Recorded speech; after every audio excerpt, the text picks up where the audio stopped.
নমস্কার বন্ধুরা, আজকে কেপিআইটি টেকনোলজি তাদের কোয়ার্টার ওয়ান রেজাল্ট পাবলিশ করেছে। চলো দেখে নেওয়া যাক। প্রথমেই বলে দিই, কোম্পানি এখানে 5 টাকা 25 পয়সা ডিভিডেন্ড দিয়েছে, ঠিক আছে। এবার আমরা রেজাল্টটা দেখে নেবো। প্রথমে আমরা ফিগারটা চেক করব।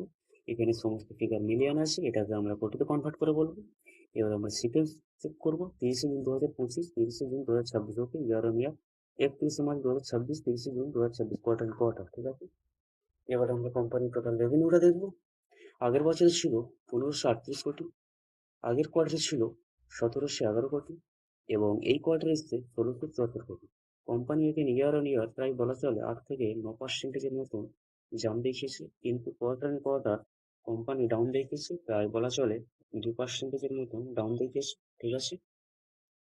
এবার আমরা কোম্পানির এক্সপেন্সটা দেখবো।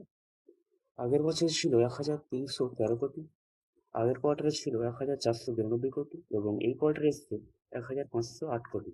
কোম্পানি এখানে খরচাটা অনেকটাই বাড়িয়ে ফেলেছে, ঠিক আছে। এবার আমরা কোম্পানির নেট প্রফিটটা দেখব। আগের বছরে ছিল 171 কোটি, আগের কোয়ার্টারে ছিল 162 কোটি, এবং এই কোয়ার্টারে এসছে মাত্র 116 কোটি। কোম্পানি এখানে ইয়ার অন ইয়ার প্রায় 31 থেকে 34%-এর মতন ডাউন দেখিয়েছে, এবং কোয়ার্টার অন কোয়ার্টার প্রায় বলা চলে 30%-এর মতন ডাউন দেখিয়েছে, ঠিক আছে। এবার আমরা কোম্পানির ইপিএসটা চেক করে নেব। আগের বছরে ছিল 6 টাকা 32 পয়সা, আগের কোয়ার্টারে ছিল 5 টাকা 99 পয়সা, এবং এই কোয়ার্টারে এসছে 4 টাকা 30 পয়সা, ঠিক আছে। কেপিআইটি আমরা রেজাল্টটা মোটামুটি একটা দেখে নিলাম।